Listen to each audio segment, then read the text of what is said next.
Pria ini tiba-tiba merasakan sakit yang luar biasa di hatinya. Segera setelah Anda melihat hal ini, Anda juga merasakannya. Saat dia membuka kancing bajunya, hatinya berdetak begitu keras hingga keluar sesuatu dari dadanya, merobek dada dan keluar. Dia mati, dan kemudian tubuhnya dibawa ke rumah sakit, tempat Sam dan dua detektif bernama Dean menemukan mayatnya. Mereka melakukan penyelidikan, lalu tiba-tiba mereka menemukan seruling berbentuk hati di dadanya. Detektif ini gemar melihat lubang. Sekarang ayo kita pergi. Setelah ini, kita akan mencari pria lain. Terlihat sangat berbeda dengan bangunan ini. Pria itu hendak bunuh diri, tetapi begitu dia melangkah maju untuk melompat turun dari gedung, tiba-tiba dia mulai terbang di udara. Melihat hal ini, pria itu mengira dia bukan manusia super. Memahami kekuatan ini, dia mulai merasa bahagia, tapi hanya sebentar. Beberapa detik kemudian, pria itu tiba-tiba terjatuh yang menyebabkan kematiannya. Setelah ini, kedua detektif yang sama tiba di tempat kejadian untuk menyelidiki. Mereka belajar dari seorang wanita yang sedang sekarat bahwa pria itu pertama kali terbang di udara sebentar. Detektif ini mendengarkan penuturan tersebut dan menyadari bahwa kedua kasus ini cukup aneh. Kematian mereka juga sangat mirip, seperti di acara kartun. Tak lama setelah itu, terjadi kasus ketiga di sebuah bank.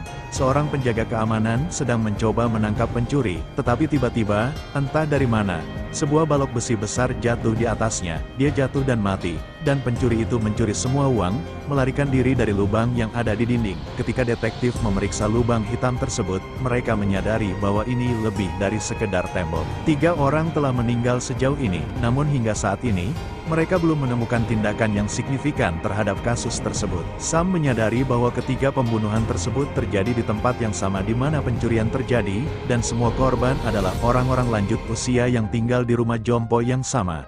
Kini, mereka pergi ke panti jompo tersebut untuk menyelidiki. Namun, kebanyakan orang tua di sana menderita Alzheimer, sehingga mereka tidak dapat memberikan informasi spesifik apapun. Saat hendak pergi, Sam melihat gambar di dinding yang ternyata adalah gambar ayahnya, seorang teman lama bernama Fred yang terlibat dalam kasus ini. Mereka segera menuju rumah sakit untuk menemuinya dan menemukan bahwa Fred memiliki kekuatan untuk mengubah kenyataan. Namun, karena Fred menderita Alzheimer, dia tidak bisa mengendalikan kekuatannya, yang menyebabkan adegan kartun yang dia tonton menjadi kenyataan. Setelah Sam dan Dean menyadari kekuatan Fred, mereka mulai berpikir untuk menghentikannya. Namun, seorang dokter datang dan meminta mereka untuk tidak terlalu mengganggu Fred, lalu mengusir mereka dari ruangan. Keesokan harinya, Sam dan Dean berencana membawa Fred keluar dari rumah sakit. Ketika Fred sedang menonton TV, mereka melihat dia bisa mengganti saluran dengan jarinya dan mulai menatap kartun kesukaannya.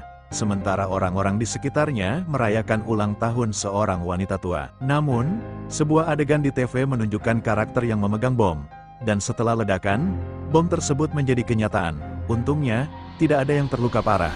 Tetapi kedua orang yang hadir di sana meninggal sesaat setelah kecelakaan tersebut. Fred kemudian menghilang, tetapi seorang wanita bijak memberitahu bahwa perawatnya telah mencuri sebuah berlian.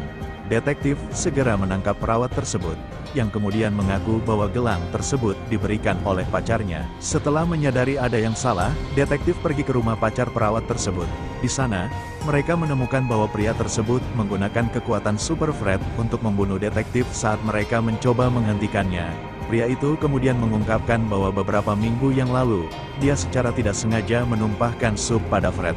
Sejak saat itu, Fred menggunakan kekuatannya untuk mencuri uang dari bank dan membunuh orang-orang lanjut usia di panti jompo. Menyadari bahwa dokter tersebut sedang merencanakan pencurian lain di bank dengan bantuan Fred, mereka bergegas menuju bank.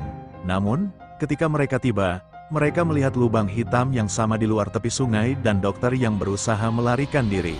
Sam menemukan Fred di dalam van sedang menonton kartun. Sam mencoba menyadarkan Fred dan membawanya keluar dari dunia kartun. Sementara itu, dokter tersebut berhasil memasuki bank, tetapi dia diserang oleh lubang hitam yang mengembalikannya ke tembok. Dokter itu menyadari bahwa kekuatan Fred sudah berakhir. Saat dia mencoba membunuh Fred dengan senjatanya, Sam dan Fred tiba tepat waktu. Fred menggunakan kekuatannya untuk mengarahkan senjata dokter itu ke arahnya dan membunuhnya. Akhirnya, detektif ini berhasil menghentikan kekuatan Fred, dan segalanya kembali normal.